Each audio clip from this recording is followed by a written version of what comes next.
Hello दोस्तों, नमस्कार। बात कर लेते हैं आज के दिन भर की सारी बड़ी खबरों की, जहां सबसे पहले आपको बताएंगे दोस्तों, रूसी तेल को लेकर अमेरिका के दावों पर भारत ने दिया है अब तगड़ा जवाब। प्रधानमंत्री नरेंद्र मोदी जी को लेकर किए गए ट्रंप के दावे का भारत सरकार ने कर दिया खंडन दोस्तों। यहां तक कि व्हाइट हाउस ने भी कर दिया कंफर्म। बताएंगे कैसे और इतना बड़ा झूठ क्यों बोला दोस्तों ट्रंप ने कि मोदी जी ने कह दिया है कि हम रशिया से तेल नहीं खरीदेंगे। अब ट्रंप के इस झूठ के पीछे क्या था मंसूबा, क्या लड़वाना चाहता था भारत और रशिया को। इसी बीच आपको बताएंगे पाकिस्तान के प्रधानमंत्री शहबाज शरीफ ने उगला जहर, भारत की शह पर अफगानिस्तान ने किया था हमला। जी हाँ दोस्तों, जिसके बाद भारत ने क्या जवाब दिया शहबाज शरीफ को, वो जानने वाली बात है। इसी बीच दोस्तों, जेलेंस्की से मुलाकात के पहले ट्रंप ने पुतिन को लगाया फोन। 2 घंटे तक हुई बातचीत। आखिर किन किन मुद्दों पर हुई ट्रंप और पुतिन की बात दोस्तों, तो वहीं आपको बताएंगे। इधर पाकिस्तान ने छुरा घोपा तो चीन ने सीपीईसी, रेयर अर्थ और बाकी चीजों पर मरोड़ दी पाकिस्तान की बाह। जी हाँ, चीन ने कह दिया कि अब आराम से अमेरिका से दोस्ती करे पाकिस्तान। जी हाँ, तो वहीं दोस्तों, अगर बिहार में एनडीए की सरकार आती है तो कौन होगा सीएम, कैसे होगा इसका फैसला, बताएंगे। अमित शाह जी ने दिया है जवाब। सारी जानकारियां एक एक करके आपको विस्तार से बताने वाले हैं। बस आप वीडियो के लास्ट तक बने रहिएगा। और खबरों में आगे बढ़ने से पहले,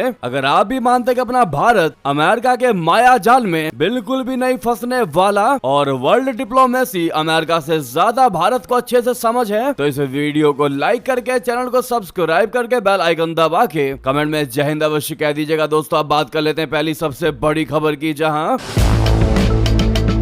भारत ने अमेरिकी राष्ट्रपति डोनाल्ड ट्रंप के उस दावे को खारिज कर दिया है जिसमें उन्होंने कहा था कि प्रधानमंत्री नरेंद्र मोदी ने उन्हें भरोसा दिलाया है कि भारत जो है वो रशिया से कच्चा तेल खरीदना बंद कर देगा। जी हां, भारतीय विदेश मंत्रालय के प्रवक्ता रणधीर जयसवाल जी ने गुरुवार को साफ किया कि उन्हें प्रधानमंत्री मोदी और राष्ट्रपति ट्रंप के बीच हाल ही में किसी भी बातचीत की जानकारी नहीं है। उन्होंने कहा, मुझे कल दोनों नेताओं के बीच किसी भी फोन कॉल या बातचीत की कोई जानकारी नहीं है। आपको बता दें कि ट्रंप ने वॉशिंगटन में पत्रकारों से कहा था कि भारत ने रशिया से तेल खरीदना बंद करने की प्रक्रिया शुरू कर दी है। ट्रंप ने पत्रकारों के सामने दावा किया कि पीएम मोदी ने मुझे भरोसा दिया है कि रशिया से तेल की खरीद बंद हो जाएगी। ये तुरंत नहीं हो सकता, इसमें थोड़ा वक्त लगेगा, लेकिन यह प्रक्रिया जल्द पूरी हो जाएगी। ट्रंप ने यह भी कहा था कि उनका मकसद रशिया के राष्ट्रपति व्लादिमीर पुतिन पर आर्थिक दबाव बनाना है ताकि यूक्रेन में चल रहा युद्ध खत्म हो। उन्होंने कहा कि हम चाहते हैं कि व्लादिमीर पुतिन ये युद्ध रोकें, यूक्रेनियों और रूसियों की हत्या बंद करें। यह युद्ध 1 हफ्ते में खत्म हो जाना चाहिए था, लेकिन अब यह 4थे साल में पहुंच चुका है। वहीं डोनाल्ड ट्रंप के इस दावे के बाद जयसवाल जी ने भारत की ऊर्जा नीति को स्पष्ट करते हुए कह दिया कि भारत का ध्यान हमेशा अपने उपभोक्ताओं के हितों की रक्षा करने और ऊर्जा की कीमतों को स्थिर रखने पर रहा है। उन्होंने कहा कि भारत तेल और गैस का एक बड़ा आयातक देश है।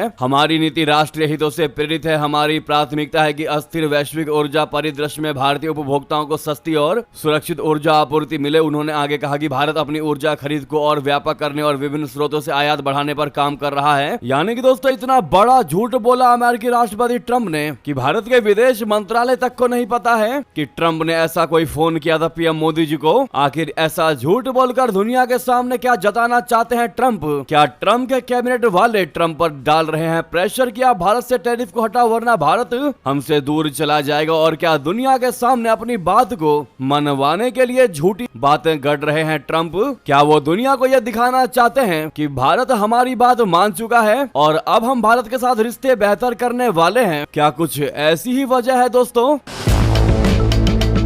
आपको बता दें, भारतीय विदेश मंत्रालय के बाद अब अमेरिकी व्हाइट हाउस ने भी इस बात पर मुहर लगा दी है कि पीएम मोदी और अमेरिकी राष्ट्रपति के बीच में कोई बातचीत नहीं हुई। क्योंकि अगर प्रधानमंत्री मोदी जी की ट्रंप से बातचीत हुई होती तो व्हाइट हाउस भी उसका जिक्र करता, लेकिन व्हाइट हाउस के अधिकारी ने इस बात की भी पुख्ता दावा नहीं किया कि पुतिन से ट्रंप की बातचीत हुई कि नहीं। यानी कि ये झूठ का शिगुफा छोड़कर, झूठा तीर छोड़कर दोस्तों, रशिया के साथ भारत की लड़ाई करवाने के लिए ट्रंप ने नया प्लान तैयार कर लिया है। ट्रंप को ऐसा लगता है कि भारत खुलकर हमारा जवाब नहीं देगा और पुतिन भी असमंजस में पड़ जाएंगे। हालांकि ट्रंप को यह पता होना चाहिए कि भारत और रशिया की दोस्ती अटूट वाली दोस्ती है और एक दूसरे पर दोनों देशों को भरोसा है। और ट्रंप के इन झूठे दावों से भारत रशिया की दोस्ती में दरारें नहीं पड़ने वाली। अगर आप भी ऐसा मानते हैं दोस्तों कि भारत रूस जैसे संबंध अमेरिका के साथ कभी भारत के हो ही नहीं सकते और भारत के लिए रशिया ही बेहतर है, तो इस वीडियो को सबसे पहले आप लाइक कर दीजिएगा। सामने लाइक का बटन है, अभी तक लाइक नहीं किया है तो बटन जरूर दबा लीजिए। लीजिएगा और कमेंट में क्या लगता है आपको, क्या ट्रंप ने वाकई में झूठ बोला है, अपनी राय दीजिएगा। दोस्तों अगली खबर की बात कर लेते हैं, जहां पर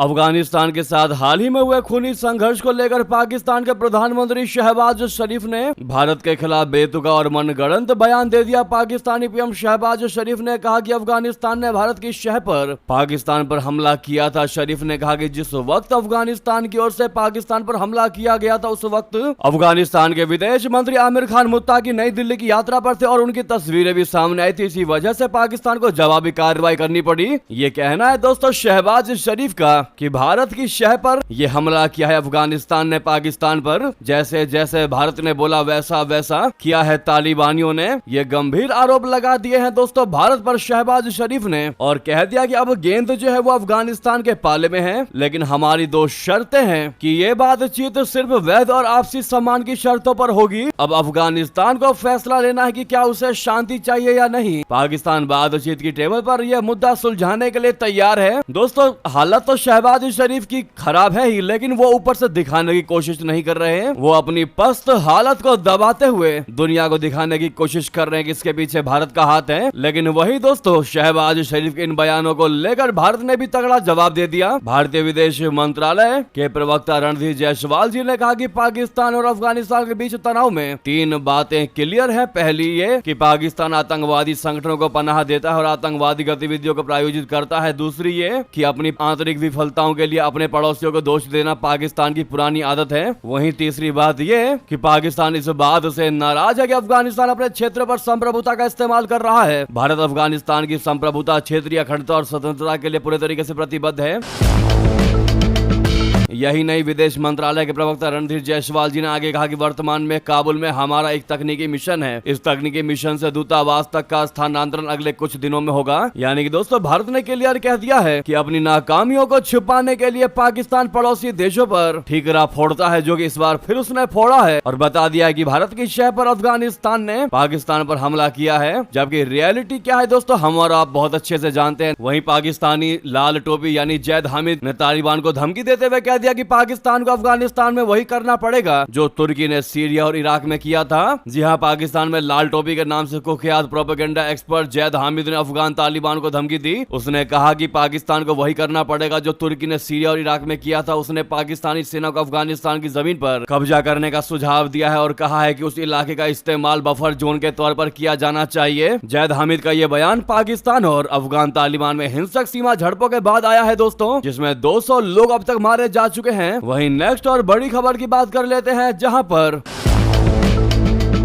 ट्रंप पुतिन की 2 घंटे लंबी चली बातचीत, यूक्रेन जंग खत्म करने के लिए जल्द बुडापेस्ट में मुलाकात होगी। दोस्तों अमेरिकी राष्ट्रपति डोनाल्ड ट्रंप ने गुरुवार को रूसी राष्ट्रपति व्लादिमीर पुतिन से फोन पर बात की है। दोनों नेताओं में यूक्रेन युद्ध समेत अमेरिका रशिया व्यापार के मुद्दे पर बातचीत हुई। ट्रंप ने दावा किया है कि मध्य पूर्व में शांति की महान उपलब्धि के लिए उन्हें और अमेरिका को बधाई दी है। ट्रंप ने कहा कि दोनों देशों का उच्च स्तरीय प्रतिनिधिमंडल जल्द ही यूक्रेन युद्ध के मुद्दे पर मुलाकात करेगा। अमेरिकी राष्ट्रपति ने यह भी ऐलान कर दिया है कि वो हंगरी की राजधानी बुडापेस्ट में व्लादिमीर पुतिन के साथ बैठक करने की तैयारी कर रहे हैं। ट्रंप की पुतिन से यह बातचीत यूक्रेनी राष्ट्रपति वोलोदिमीर जेलेंस्की के अमेरिका दौरे से ठीक पहले हुई है। जेलेंस्की शुक्रवार को अमेरिका से टॉम हॉक मिसाइलों की डील के लिए ट्रंप से मुलाकात करेंगे। दोस्तों ट्रंप ने ट्रूथ सोशल पर लिखा, जैसा कि आप देख पा रहे हैं, उन्होंने लिखा कि मैंने अभी अभी रशिया के राष्ट्रपति व्लादिमीर पुतिन के साथ अपनी टेलीफोन पर बातचीत पूरी की है और यह बहुत ही फलदायी रही। राष्ट्रपति पुतिन ने मध्य पूर्व में शांति की महान उपलब्धि पर मुझे और अमेरिका को बधाई दी। उन्होंने कहा कि सदियों से इसका सपना देखा जा रहा है। मेरा वास्तव में मानना है कि मध्य पूर्व में मिली सफलता रशिया या यूक्रेन के साथ युद्ध को समाप्त करने के लिए हमारी बातचीत में मददगार साबित होगी। राष्ट्रपति पुतिन ने बच्चों के साथ उनकी भागीदारी के लिए प्रथम महिला मेलानिया को धन्यवाद दिया। उन्होंने बहुत सराहना की और कहा कि यह बातचीत जारी रहेगी। अगले सप्ताह हमारे उच्च स्तरीय सलाहकारों की बैठक होगी। आपको बता दें दोस्तों, इस बातचीत से पहले रूसी ने बहुत बड़ा अटैक किया यूक्रेन पर, जिसके बाद आनन फानन में जेलेंस्की ने ट्रंप से लगाई मदद की गुहार, तो ट्रम्प को करना पड़ गया फोन। जी हाँ, रशिया ने यूक्रेन के ऊर्जा संयंत्रों पर सैकड़ों ड्रोन और दर्जनों मिसाइलों से हमला कर दिया।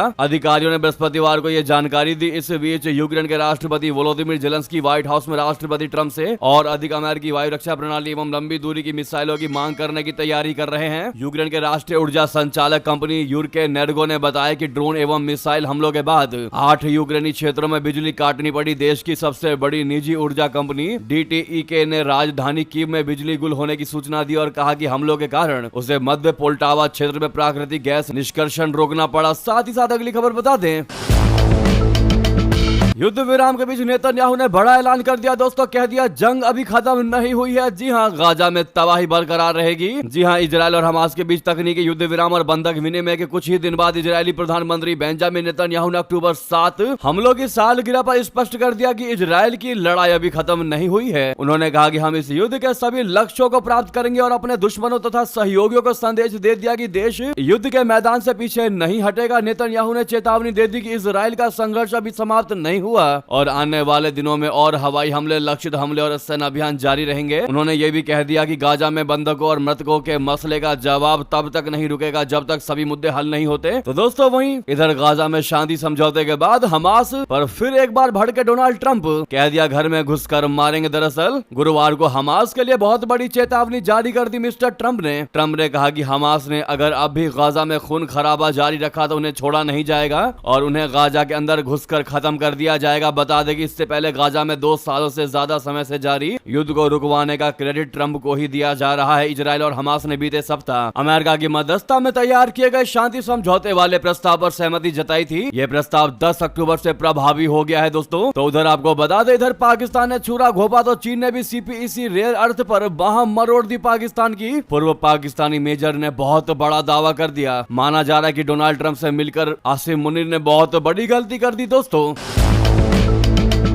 दरअसल पाकिस्तान के पूर्व सेनाधिकारी मेजर आदिल राजा ने कह दिया कि चीन और अमेरिका को साधने की पाकिस्तानी आर्मी चीफ आसिम मुनीर की कोशिश फेल हो रही है। ब्रिटेन में रहने वाले पाकिस्तानी सरकार और सेना के आलोचक आदिल का कहना है कि आसिम मुनीर का अमेरिका की तरफ झुकाव चीन को नाराज कर रहा है। इसका खामियाजा उनको भुगतना ही होगा क्योंकि बीजिंग अब इस्लामाबाद में निवेश से हाथ खींच रहा है। पाकिस्तान में निवेश से चीन पीछे हटा है क्योंकि उसको लगता है कि इस्लामाबाद ने उसकी पीठ में छुरा घोंपा है, उसकी पॉलिसीज को वायलेट किया है। आदिल राजा ने अपने वीडियो में कहा कि पाकिस्तान में अपनी सेना और सरकार की जी हजूरी का कल्चर रहा है, लेकिन अब ये चीजें बाहर जा रही हैं। हाल ही में मिस्र में हमने देखा कि शहबाज शरीफ ने अमेरिकी राष्ट्रपति ट्रंप की जमकर खुशामद की। अमेरिका के कैंप में जाने के लिए आसिम मुनीर और शहबाज शरीफ बेचैन दिखाई दे रहे हैं। इसका सीधा असर पाकिस्तान और चीन के रिश्ते पर हो रहा है। उनका कहना है कि चाइना ने बीते 20 से 25 वर्षों में काफी पैसा पाकिस्तान के अंदर लगाया है, काफी खर्च किया है। हालांकि अब चीन पहले जैसा विश्वास पाकिस्तान पर नहीं कर पा रहा है। इस विश्वास की शुरुआत चीनी कर्मचारियों पर हमलों से हुई। चीनी को लगता है कि पाकिस्तानी एजेंसी उनके प्रोजेक्ट और कर्मचारियों की सुरक्षा पर गंभीर नहीं है, सीरियस नहीं है। यहाँ तक कि चीनियों ने बलूचिस्तान में खुद विद्रोही गुटों से बातचीत करके अपनी सुरक्षा के लिए पैसा दिया। चीनी अधिकारी पाकिस्तान की कार्रवाइयों से संतुष्ट नहीं है। जी हाँ दोस्तों, उनको ऐसा लगता है कि चाइना अपने आप को ठगा हुआ महसूस कर रहा है और 20-25 सालों में लगाए गए पैसे को वेस्टेज बताने लगा है। वाकई में दोस्तों, जो चाइना कभी ये सोच रहा था कि पाकिस्तान को कभी दूसरे देश की तरफ नहीं जाने दूंगा, लेकिन अमेरिका के पास जाता देख चाइना अब पाकिस्तान से वाकई में हाथ पीछे खींचता नजर आ रहा है। आप पिछले 1 महीने से ऐसी कोई भी खबर नहीं सुन रहे होंगे कि चाइना ने पाकिस्तान में ये इन्वेस्टमेंट किया है या पाकिस्तान में ऐसी मुलाकातें की हैं। बिल्कुल भी ऐसी खबरें, ऐसी कोई एक्टिविटीज चाइना की तरफ से निकलकर सामने नहीं आ रही। दोस्तों, उसका सबसे बड़ा वजह यही है कि आसिम मुनीर का ट्रंप से मुलाकात करना। अब चाइना जो है वो पाकिस्तान को वेट एंड वॉच की स्थिति में रखकर पूरे तरीके से उसको ऑब्जर्व कर रहा है दोस्तों, और ऑब्जर्वेशन का जो भी रिजल्ट निकल कर सामने आएगा उसके हिसाब से चाइना फैसला लेगा कि पाकिस्तान को लेकर क्या करना है। आपको क्या लगता है दोस्तों? क्या है आपकी राय? इस पर बताना मत भूलेगा। साथ ही साथ आपको बड़ी खबर बता दें, अमेरिका के ह्यूस्टन के भारतीय दूतावास में धूमधाम से मनाई गई दिवाली कथक नृत्य ने बांधा समा। दोस्तों, आई बेहतरीन तस्वीरें बाहर। जी हां, ह्यूस्टन स्थित भारतीय महावाणिज्य दूतावास ने दिवाली के उपलक्ष्य में भव्य समारोह का आयोजन किया। बुधवार को ह्यूस्टन शहर के साथ साझेदारी में आयोजित इस कार्यक्रम में समुदाय के नेता राजनयिक और भारतीय अमेरिकी समुदाय के सदस्य एकत्रित हुए। महावाणिज्य दूत DC मंजूनाथ और मेयर जॉन विटमायर ने ह्यूस्टन सिटी हॉल में आयोजित समारोह का नेतृत्व किया, जिसमें निर्वाचित अधिकारियों, काउंसिलर, कोर के सदस्यों और सामुदायिक नेताओं ने भाग लिया। अपने संबोधन में मेयर विटमायर ने भारतीय अमेरिकी समुदाय को दिवाली की हार्दिक शुभकामनाएं देते हुए कहा कि मुझे सिटी हॉल में दिवाली समारोह में ह्यूस्टन के भारतीय समुदाय के साथ शामिल होने पर गर्व है। ये ऐसा त्योहार है जो हमें याद दिलाता है कि प्रकाश अंधकार पर विजय प्राप्त करता है और विविधता में एकता हमारी ताकत है। महावाणिज्य दूत मंजुनाथ ने दिवाली की भावना को अपनाने के लिए मेयर और ह्यूस्टन शहर को धन्यवाद दिया। उन्होंने कहा कि प्रकाश, आशा और सद्भाव के इस त्योहार का संदेश ह्यूस्टन जैसे विविधतापूर्ण और गतिशील शहर में गहराई से गूंजता है। शाम को कथक नृत्य की प्रस्तुति हुई जिसमें भारत की शास्त्रीय कलात्मक विरासत का प्रदर्शन किया गया। ह्यूस्टन अमेरिका में सबसे बड़ी भारतीय अमेरिकी आबादी वाले क्षेत्रों में से एक है। जी हाँ दोस्तों, तो वहीं ऐसे में आप लोग भी कमेंट में रिप्लाई में हैप्पी दिवाली जरूर कह दीजिएगा। तो वहीं आपको बता दें, एयरफोर्स रैंकिंग में भारत ने चीन को भी पछाड़ दिया पीछे। दोस्तों कैसे हुआ संभव बता दें। दरअसल भारत ने चीन को पीछे छोड़ते हुए दुनिया की तीसरी सबसे शक्तिशाली वायुसेना का खिताब हासिल कर लिया है। World directory of modern military aircraft यानी WDMMA की रैंकिंग में शीर्ष पर अब भी अमेरिका का दबदबा कायम है। इसके बाद रशिया का स्थान है। चीन अब चौथे स्थान पर पहुंच गया है। इससे पहले चाइना तीसरे स्थान पर था और चौथा स्थान भारत के पास था, लेकिन अब भारत चीन से आगे निकल गया है। दोस्तों भारत की वायु शक्ति का बढ़ना एशिया के सामरिक संतुलन में बड़े बदलाव का संकेत है। WDMMA रैंकिंग में 103 देश और 129 वायु सेनाएं शामिल हैं, जिनमें सेना, नौसेना और नेवल एविएशन ब्रांच भी शामिल है। इस रैंकिंग में दुनिया भर में कुल 48,082 विमानों पर नजर रखा गया है। सैन्य रणनीति में वायु शक्ति को एक निर्णायक कारक माना जाता है और इस मामले में अमेरिका शीर्ष पर काबिज है। भारतीय वायुसेना की ट्रू वर्ल्ड रेटिंग यानी TVR 69.4 है। यह रेटिंग न केवल विमानों की संख्या का मूल्यांकन करती है बल्कि आक्रमण और रक्षा क्षमताओं, सैन्य सहायता, आधुनिकीकरण और परिचालन प्रशिक्षण जैसे कारकों का भी मूल्यांकन करती है। 1716 विमानों के बेड़े में भारत ने संतुलित बल संरचनाएं बना रखी हैं। भारतीय वायुसेना के बेड़े में 31.6% लड़ाकू विमान, 29% हेलीकॉप्टर और 21.8% ट्रेनर एयरक्राफ्ट है। भारतीय वायुसेना के उपकरण अमेरिका, रशिया, फ्रांस, इजराइल जैसे कई देशों में बने हुए हैं। वहीं अगर चीन की रेटिंग की बात करें तो ट्रू वर्ल्ड रेटिंग के मुताबिक चीन की रेटिंग 63.8 ही है, जिससे वो चौथे स्थान पर बना हुआ है, जो कि भारत से कम है। जी हाँ दोस्तों, इस पर अगर आपको भी गर्व है अपने भारतीय सेना पर, भारतीय डिफेंस सिस्टम पर, तो कमेंट में ये बात लिखते हुए वीडियो को लाइक करना मत भूलिएगा। अगली खबर बता दें, ब्राजील की रक्षा करेगा भारत का आकाश मिसाइल डिफेंस डील को लेकर अहम चर्चा। राजनाथ सिंह जी ने दी बड़ी और अहम जानकारी। दोस्तों भारत और ब्राजील के बीच एयर डिफेंस मिसाइल सिस्टम आकाश को लेकर बातचीत हुई है। इसके बाद कयास लगाए जा रहे हैं कि ब्राजील आने वाले दिनों में भारतीय एयर डिफेंस सिस्टम खरीद सकता है। भारतीय रक्षा मंत्री राजनाथ सिंह जी ने नई दिल्ली में ब्राजील के उपराष्ट्रपति गेराल्डो अल्कमीन और ब्राजील के रक्षा मंत्री जोस मुजियो मोंटेरियो फिल्हो के साथ मुलाकात की। इस मुलाकात के बारे में उन्होंने खुद ये जानकारी दी। इसके बाद से कयास लगाए जा रहे हैं कि ब्राजील आने वाले दिनों में भारतीय एयर डिफेंस सिस्टम खरीद सकता है। राजनाथ सिंह जी ने मीटिंग के बाद एक्स पोस्ट में लिखा कि आज नई दिल्ली में ब्राजील के उपराष्ट्रपति गेराल्डो अल्कमीन और ब्राजील के रक्षा मंत्री जोस मुजियो मोंटेरो फिल्हो से मिलकर मुझे खुशी हुई। हमने सैन्य से सैन्य सहयोग और रक्षा औद्योगिक सहयोग के विस्तार पर ध्यान केंद्रित करते हुए रक्षा सहयोग से संबंधित मुद्दों पर दूरदर्शी चर्चा की। दोस्तों भारत और ब्राजील के नेताओं के बीच हुई बैठक के प्रमुख बिंदुओं में रक्षा उपकरणों के सह विकास की संभावनाएं शामिल थी। चर्चा का उद्देश्य साझा सुरक्षा लक्ष्यों को प्राप्त करने के लिए विनिर्माण और नवाचार में प्रत्येक देश की क्षमताओं का लाभ उठाना था। इसी दौरान भारत ने ब्राजील के सामने स्वदेशी एयर डिफेंस सिस्टम आकाश की आपूर्ति का प्रस्ताव रखा। वाकई में दोस्तों अपना भारत लगातार हथियारों के एक्सपोर्टेशन में नए नए मुकाम हासिल कर रहा है। दोस्तों वाकई में भारत के लिए बड़े ही गर्व का पल है। क्या है इस पर आपकी राय दोस्तों जरूर लिखकर बताइएगा। लेकिन मेरा भारत महान कहना मत भूलिएगा। अगली बड़ी खबर की बात करते हैं, जहां पर छत्तीसगढ़ में रिकॉर्ड 170 नक्सलियों का आत्मसमर्पण। अब मोस्ट वांटेड हिडमा और देवजी का इंतजार। दोस्तों देश को 31 मार्च 2026 से पहले नक्सल मुक्त करने के सरकार के अभियान में गुरुवार को उस वक्त बड़ी सफलता मिली जब एक साथ रिकॉर्ड 170 नक्सलियों ने सरकार के सामने आत्मसमर्पण कर दिया। दोस्तों इनमें नक्सलियों की सेंट्रल कमेटी के बड़े नामों में से एक रुपेश भी शामिल है। सरकार को अब नक्सलियों की टॉप लीडरशिप में शामिल मोस्ट वांटेड मांडवी, हिडमा और तिरुपति उर्फ देवजी के सरेंडर करने का भी इंतजार है। हालांकि गुरुवार को आत्मसमर्पण करने वाले नक्सलियों के हवाले से सूत्रों ने कहा है कि इनके सरेंडर करने की उम्मीद काफी कम है। 21 मई को छत्तीसगढ़ के अबूझमाड़ में सुरक्षा बलों के साथ मुठभेड़ में मारे गए नक्सली ग्रुप के टॉप लीडर नरसिम्हा उर्फ नंबाला, केशव राव उर्फ बसवराज समेत 28 नक्सलियों की घटना से पहले बसवराज ने दोनों से हथियार डालने की बात कही थी, जिससे हिडमा और देवजी ने इनकार कर दिया था। जी हाँ, लेकिन फिर भी सरकार इनके समेत और बाकी बचे नक्सलियों के आत्मसमर्पण करने का इंतजार कर रही है। जी हाँ दोस्तों, देखना होगा क्या होता है। नेक्स्ट खबर की बात करते हैं, जहां बिहार में एसआईआर पर अमित शाह जी की खरी खरी राहुल गांधी से किया सवाल, कहा हम सबसे पहले घुसपैठियों की पहचान करेंगे। दरअसल बिहार विधानसभा चुनाव की तारीख जैसे जैसे करीब आ रही है, सियासी घमासान बढ़ता जा रहा है। खास तौर पर चुनाव आयोग की ओर से मतदाताओं की विशेष गहन पुनरीक्षण यानी एसआईआर प्रक्रिया पर विपक्ष की ओर से सवाल उठाए गए। इस मुद्दे पर केंद्रीय गृह मंत्री अमित शाह जी ने रिएक्ट किया। उन्होंने दो टूक शब्दों में कहा कि एसआईआर देश में पहली बार नहीं हुआ है, ये राहुल गांधी की दादी के पिताजी के समय भी हुआ था, उनकी दादी के जमाने में भी हुआ था और उनकी माताजी के समय में भी हुआ है। उन्हें ये पता नहीं है। मैं राहुल गांधी से एक छोटा सा सवाल पूछता हूं कि क्या मतदाता सूची का शुद्धिकरण होना चाहिए या नहीं। केंद्रीय गृह मंत्री और सहकारिता मंत्री अमित शाह जी ने मीडिया से बातचीत करते हुए कहा आज तक मीडिया में कि यदि कोई मुस्लिम घुसपैठिया है तो क्या उसे सिर्फ इसलिए मतदाता रहना चाहिए क्योंकि वो मुस्लिम है। राहुल गांधी एक जवाब देते, क्या अगर कोई मुस्लिम है और घुसपैठिया भी है तो कोई बात नहीं। घुसपैठियों में धर्म को जोड़ना सबसे बड़ा पाप है, ये हमारे लोकतंत्र को गहरी क्षति पहुंचा रहा है। जी हाँ, यानी अमित शाह जी ने कह दिया कि सभी भगोड़ों को वापस लाने के लिए फिक्स्ड सिस्टम बहुत जरूरी है। अगली खबर की बात करते हैं, जहां पर